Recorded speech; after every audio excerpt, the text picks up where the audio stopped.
என் பேர் நிகழ்வந்தன், மயிலிருந்து வரேன். நான் கேட்க ஒரு கேள்வி என்னன்னா, கடவுளால் படிக்கப்பட்ட திருக்குரான் என்றால் திருக்குரான் கூறும் கடவுள் யார்? இஸ்லாம் மதத்தில் உருவத்தை வணங்குவீர்களா? எந்த உருவத்தை வணங்குவீர்கள்? கடவுளால் படைக்கப்பட்ட நூல் திருக்குரான் என்றால் திருக்குரான் கூறும் கடவுள் யார்? இஸ்லாமத்தில் எந்த உருவத்தை வணங்குவீர்கள் நீங்கள்? அது திருக்குரான் கடவுளால் படைக்கப்பட்டது என்றால் அது எந்த கடவுள்? அந்த கடவுள் எந்த உருவத்தில் நீங்கள் வணங்குகிறீர்கள்? அதானே? ஆமா சார். அதாவது திருக்குரான் இறைவனுடைய வார்த்தை, வேதம் என்று சொல்கிறீர்கள். இறைவனுடைய வேதம்னா எந்த இறைவன்? ஏன்னா கடவுள் நிறைய கடவுள் இருக்காங்கல்ல, நீங்க எந்த கடவுளுடைய வேதம்னு சொல்றீங்க? அந்த கடவுளுடைய உருவம் என்ன? எந்த உருவத்தை வைத்து நீங்கள் கடவுளை வணங்குகிறீர்கள் கேட்கிறார். முதல் விஷயம், குரான் சொல்லக்கூடிய இறைவன் யார் என்று கேட்டால், இந்த அகில உலகத்தையும் ஒரு சூப்பர் பவராக ஒருத்தர் படைத்தார். இதுதான் விஞ்ஞானமும் சொல்லுகிறது. விஞ்ஞானம் என்ன சொல்லுது? ஒண்ணுமே இல்லாம இருந்தது, ஒரு சின்ன அணு இருந்தது, அந்த அணு வெடித்தது, வெடித்தோன்னு பிரபஞ்சம் விரிவடைந்தது, அதிலிருந்து இதெல்லாம் உண்டானதுன்னு சொல்றாங்க விஞ்ஞானிகள் பெருவெடிப்பு கொள்கையில. அந்த அணுவை எப்படிப்பா யார் படைச்சதுன்னா அதுக்கு ஆன்சர் அவங்கள்ட்ட இல்ல.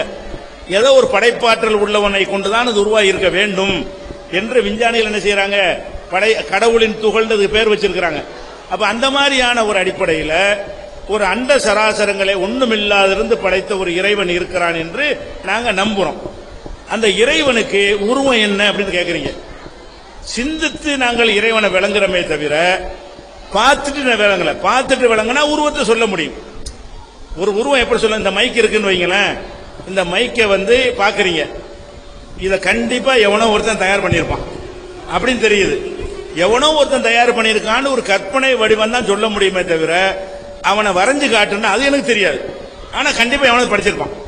படைச்சவனை நான் பார்க்கவில்லை, படைச்சவனை என் கண்ணால் நான் பார்த்தா போட்டு அவளை எடுத்து கொண்டாந்து காட்டிடுவேன். இந்த பொருள் சொல்லுது, இது தன்னால உண்டா இருக்காது. இந்த பொருள் சொல்லுது, இது தானாக உருவாகி இருக்காது. அப்போ ஒரு படைப்பாளன் மூலமாகத்தான் உருவாகி இருக்க முடியும் அப்படின்னு சொல்லி சிந்தித்து இன்னென்ன பவர் உள்ளவனாகத்தான் இறைவன் இருப்பான் அப்படின்னு நாங்க விளங்கும் போது உருவம் எப்படி நாங்க கொடுக்கிறது? பார்த்தா உருவம் கொடுக்கலாம். நாங்க அந்த இறைவனை நேரடியாக பார்த்துட்டு நம்புறோம் என்று உங்கள்கிட்ட சொன்னால் அப்ப என்ன செய்யணும்? பாத்தீங்கல்ல எப்படி கண்ணை வரைஞ்சு காட்டுங்க, மூக்க வரைஞ்சு காட்டுங்கன்னு என்கிட்ட கேட்கலாம். நாங்களே என்ன சொல்றோம்னு கேட்டா, இறைவனை யாரும் பார்த்தது இல்லை, ஆனால் இறைவன் இல்லாமல் இந்த அண்ட சராசரம் உண்டாயிருக்க முடியாது சிந்தித்து நாங்கள் வழங்குறோம். அதனால இறைவனுக்கு அவனுக்கே உரிய உருவம் இருக்கிறது, அது எப்படி என்ற உருவம் நமக்கு தெரியாது. அதனால உருவம் இல்லை, உருவமற்ற இறைவன் நாங்க சொல்ல மாட்டோம். அவனுக்குரிய உருவம் இருக்கிறது, நமக்கு தெரியாது. ஏன் தெரியாதுங்கிற பார்க்கல. இதுல என்ன பிரச்சனை கேட்டா, இந்த குரான் கொடுத்த இறைவன் என்று எப்படி நம்புறீங்க என்பது முக்கியமான கேள்வி. நாங்க குரானை வைத்து எப்படி இறைவன் நம்புறோம் கேட்டா, குரான்ங்கிறது முகமது நபி 1400 வருஷத்துக்கு முன்னாடி இது எனக்கு இறைவன் கொடுத்தான் என்று அதை சொல்றார். சரியா? அப்படி சொல்லும் போது அந்த முகமது நபியை பொறுத்த வரைக்கும் அவருக்கு எழுதவும் தெரியாது, படிக்கவும் தெரியாது. ஃபர்ஸ்ட் நீங்க கவனிக்க வேண்டியது, முகமது நபி எழுதவும் படிக்கவும் தெரியாத ஒருத்தர். சின்ன வயசுல நெஞ்சாரு, வயிற்றுல இருக்கும் போதே தகப்பனாரை இழந்துட்டார், சின்ன வயசுலேயே தாயாரை இழந்துட்டார், ஆடுகள் மேய்த்தார், கிராமங்கள்ல ஆடுகள் மேய்த்தார், எந்த ஒரு படிப்பறிவும் இல்லாதவராக வளர்ந்தார். அப்ப எழுத படிக்க தெரியாத ஒருவர் என்ன செய்யறாருன்னு கேட்டா, இது அல்லாஹ் எனக்கு கொடுத்த வேதம் என்று சில வாசகங்களை எங்களுக்கு தருகிறார். அந்த வாசகங்களை ஆய்வு செய்து பார்க்கக்கூடியவர்கள் என்ன சொல்றாங்கன்னு கேட்டா, இது முகமது நபி இது சொல்லியிருக்க முடியாது. முகமது நபியுடைய அந்த தகுதிக்கு, படிப்பறிவு இல்லாத ஒரு தகுதிக்கு இந்த மாதிரியான ஒரு ஹை ஸ்டைல்ல உயர்தரமான இலக்கியத்தை அவர் படைக்க முடியாது. குரான் அந்த உயர் ஸ்டைல் இருக்கிறது. எப்படி இருக்குன்னு கேட்டா, இந்த குரான் முகமது தான் உருவாக்கிட்டார் என்று உங்களுக்கு சந்தேகமா இருந்தால் இதே மாதிரி நீங்க உண்டாய் காட்டுங்க. குரான்ல ஒரு வசனம் இருக்குது. முகமது நபி எழுத படிக்க தெரியாதவர், நீங்க பண்டிதர்கள்லாம் கூடி நீங்க அதே மாதிரி உன்னை உண்டாய் காட்டுங்க அப்படின்னு குரான்ல ஒரு சவால் இருக்குது. அந்த மக்கள் அனைவரும் சேர்ந்து முயற்சித்தாலும் அது மாதிரி கொண்டு வர முடியல. அப்ப குரான் என்பது அதனுடைய உயர்ந்த ஸ்டைலை பார்க்கும் பொழுது இது ஒரு எழுத படிக்க தெரியாத ஒரு மனுஷனால் சொல்லப்பட்டிருக்க முடியாது. ஒரு பண்டிதர்களுக்கே முடியாத ஒரு நடையில் அது இருக்கிறது. அதுல என்ன மாதிரி வித்தியாசமெல்லாம் இருக்குன்னு கேட்டீங்கன்னா, இப்ப நீங்க ஒரு சாதாரணமா நான் பேசுறேன், இது உங்களுக்கு விளங்கும். நீங்க சாதாரணமா பேசுறீங்க, அது எனக்கு விளங்கும். நீங்க இலக்கிய நடையில பேசுறீங்கன்னு வைங்க, அது அனைவருக்கும் விளங்காது. இலக்கிய நடையில பேசினால் சின்ன நம்பர்ல உள்ளவங்களுக்கு தான் விளங்கும். எல்லா மக்களுக்கும் விளங்குறதா இருந்தா அப்படி சாதாரண பாஷையில் நான் பேசணும். இப்ப திருக்குறள் தமிழ் தானே, அதுல ஒரு குறளை சொன்னா எல்லாருக்கும் அர்த்தம் செய்வீங்களா? செய்ய இயலாது. அது தமிழ்ல இருந்தா கூட தமிழ் படித்தவர்களுக்கும் தமிழ் பண்டிதர்களுக்கும் தான் அதுக்கு அர்த்தம் செய்ய முடியுமே தவிர, சாதாரண தாய்மொழியாக பல வருஷங்களா படிச்சுட்டு இருக்கீங்க தமிழ், ஆனா திருக்குறள்ல ஒவ்வொரு வரைக்கும் அர்த்தம் செய்ய முடியுமான்னு உங்களுக்கு அர்த்தம் செய்ய முடியாது. ஏன் முடியாது? அது ரொம்ப ஹை ஸ்டைலா இருக்கு, உயர்தரமான இலக்கியமா இருக்கு. உயர்தரமான இலக்கியமா எது இருக்கிறதோ அது பாமரர்களுக்கு புரியாது. எது பாமரருக்கு புரிகிற மாதிரி இருக்குதோ அது உயர்தரமான இலக்கியமா இருக்காது. கம்பராமாயணம் எல்லாருக்கும் புரியாது, ஆனா உயர்ந்த இலக்கியம். அது யாருக்கு புரியும்? அந்த புலவன்மார்களுக்கு புரியும், அதுக்குரிய தமிழ் பண்டிதர்களுக்கு புரியும். எனக்கு உங்களுக்கெல்லாம் புரியுமான்னா புரியாது. ஏன் புரியாது? அதனுடைய நடை உயர்ந்த நடை. இப்ப குர்ஆனை பொறுத்த வரைக்கும் அவ்வளவு உயர்ந்த நடையில் இருக்குது. அந்த அரபுகளை வியந்து போறான், அவ்வளவு உயர்வான ஸ்டைல் இருக்குது. சாதாரண மனுஷனுக்கு புரியுது. அந்த குர்ஆனை சொன்ன உடனே எழுத படிக்க தெரியாத பாமர அரபிகளுக்கும் அதனுடைய அர்த்தம் விளங்குகிறது. பண்டிதர்கள் பார்க்கறாங்க, என்னடா இவ்வளவு உயர்தரமா இவர் படைச்சிருக்காரு முகமது, இவர் படைச்சிருக்க முடியாது, இது மனிதனுடைய சொல் அல்ல என்றெல்லாம் சொல்லுகிறார்கள். அப்போ ஒரு இலக்கியம் எல்லோருக்கும் புரியக்கூடியதாகவும் இலக்கியமாகவும் யாரும் படைச்சது கிடையாது வரலாறுல. உலகம் தோன்றிய இன்றைக்கு வரைக்கும் ரொம்ப உயர்ந்த இலக்கியம்னு சொல்ல சொல்ல மக்களை விட்டு தூரமா போயிடும். சாதாரண புஸ்தகம் தான் என்ன செய்யும், எல்லாருக்கும் விளங்கும். அப்ப அது மாதிரி குர்ஆன் சவால் விடுது, இந்த மாதிரி நீ ஒண்ணு கொண்டு வா வைப்போம். யாரும் கொண்டு வர முடியல. அது போக அது இறைவன் தான் சொல்லுகிறான் என்பதற்கு என்ன சான்று கேட்டா, அதுல சொல்லக்கூடிய விஷயங்கள், அந்த விஷயங்களை பார்த்தால் முகம்மதுடைய அறிவை கொண்டு சொல்ல முடியாது. ஒவ்வொரு மனுஷனும் எந்த அறிவை கொண்டு பேசுவான்? நான் பேசுவதா இருந்தா என் காலத்து அறிவை கொண்டு நான் பேசுவேன். ஒருத்தன் 100 வருஷத்துக்கு முந்தைய பேசுனவன் எப்படி பேசுவான்? அவன் காலத்து விஞ்ஞானத்தை தான் அவன் பேசுவான். எல்லா அறிவும் அவனுக்கு தெரியாது.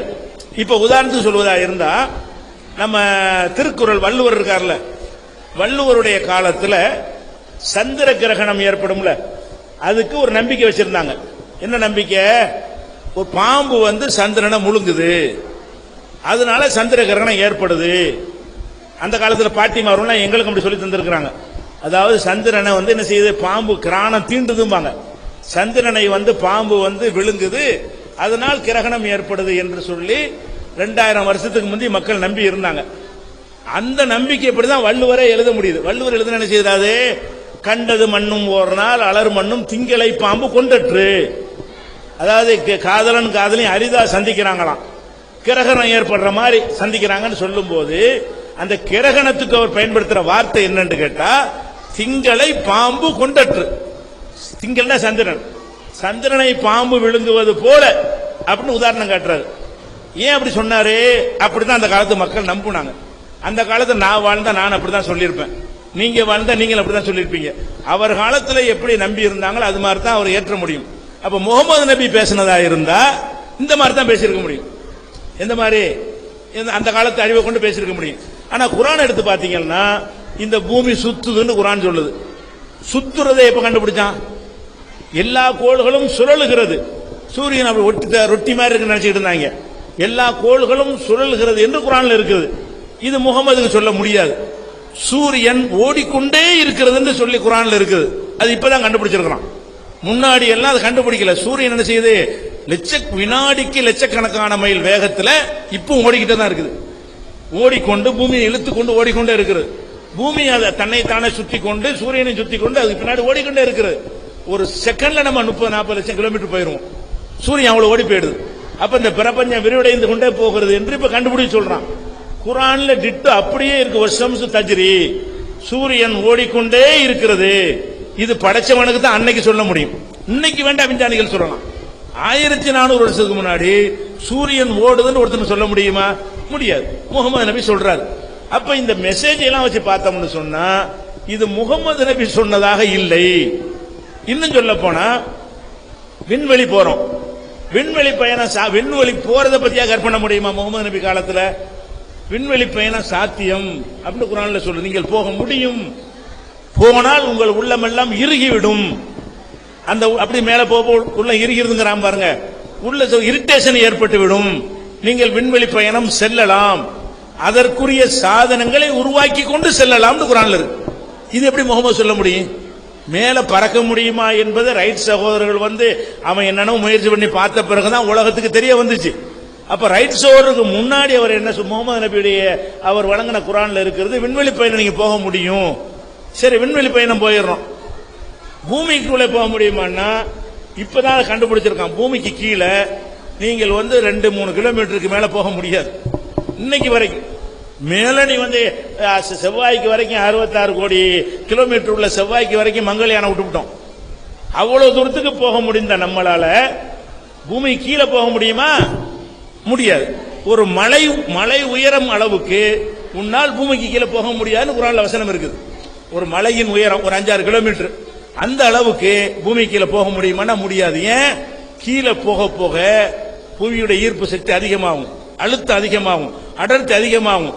நீங்க 50 கிலோ உள்ள ஒரு ஆளு 3 கிலோமீட்டர் போனீங்கன்னா 150 கிலோ ஆயிருவீங்க. உங்க எடை, உங்களுடைய ஈர்ப்பு சக்தி தான் எடையை தீர்மானிக்கும். கீழே போக போக உங்களுடைய எடை உங்களுக்கு தாங்க முடியாம திமிங்கலம் இருக்கு பாருங்களேன், தண்ணியை விட்டு வெளியே வந்தா செத்துரும். ஏன் செத்துரும் கேட்டா அதனுடைய எடை கூடி போயிடும். தண்ணிக்குள்ளே இருக்கும்போது தாங்கிக்கிறது, பூமியில வந்த உடனே அந்த மொத்த இடத்தையும் தாங்கும் போது பிதுங்கி செதறி என்ன செய்ய வெடிச்சு போயிடும். அப்ப அந்த மாதிரி மனிதன் என்ன ஆயிடுவான்னா கீழே போக போக வெப்பம் நம்ம 35-40 டிகிரி தாங்க முடியல. 3 கிலோமீட்டர் போனீங்கன்னா ஆப்பிரிக்காவில் தங்க சுரங்கம் இருக்குது, அது 2.25 கிலோமீட்டர் தோண்டி இருக்கிறான். உலகத்துல பெரிய சுரங்கம் அதுதான். அவ்வளவு ஆழத்துக்கு தான் மனுஷன் போயிருக்கிறான். 2.25 கிலோமீட்டர். எப்படி போக முடியுது? உள்ள போக போக வித்து உள்ள பல விதமான ஏசி ஈசெல்லாம் போட்டு காத்தை குளிர்விப்பான்லாம் போட்டு தான் வச்சிருக்கிறான். அப்படியும் என்ன செய்ய முடியாது, கீழே 3 கிலோமீட்டருக்கு மேல போக முடியாதுங்கிறான். ஏன்?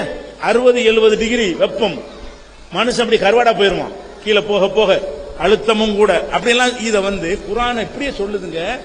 நீங்கள் பூமிக்கு அடியில ஒரு மலை உயரத்திற்கு போக முடியாது. இதையெல்லாம் இப்படி முகமது சொல்லுவாரு? 1400 வருஷத்துக்கு முன்னாடி உள்ள ஒரு அறிவை கொண்டு ஒரு மனிதர் இதை சொல்ல முடியுமா? இதை சொல்ல முடியாது. இந்த மழை பெய்யுதா இதை பத்தி குர்ஆன் பேசுது. எப்படி பேசுது? இன்றைக்கு விஞ்ஞானி எப்படி பேசுறான் அப்படி பேசுது. இன்றைய விஞ்ஞானிகள் மழை பெய்கிற விஷயமாக என்னென்னத்தை சொல்றானோ அதையெல்லாம் சொல்ற காட்சியை. அதனால குர்ஆனை நாங்க பார்க்கும் பொழுது கண்டிப்பாக அது முகமதின் வார்த்தை இல்லை நாங்க விளங்குறோம். அப்ப எந்த இறைவன் சொன்னதாக முகமது சொல்லுகிறாரோ அந்த இறைவன் தான் இதை சொல்லியிருக்க முடியும். முகமதுடைய அறிவுக்கு உள்ள செய்திகள் அதில் காணப்படவில்லை. முகமதுக்கு மேல இந்த அண்ட சராசரத்தை ஒருத்தன் படைத்து இருந்தால் அவன் சொன்னால் தான் இப்படி எல்லாம் அன்றைக்கு சொல்ல முடியும் என்று இந்த குர்ஆன் இறைவேதம் உங்களுக்கு தந்திருக்கிற குர்ஆன்ல கொடுத்திருக்கிறோம். குர்ஆன் இறைவேதம் தலைப்புல ஒரு ஆர்டிக்கல், அதை நீங்க படிச்சு பார்த்தாலும் என்ன செய்யும், அதுல உங்களுக்கு விளங்கிக் கொள்ளணும். இறைவனுக்கு உருவம் இருக்குது நமக்கு தெரியாது, அதான் அடிப்படை.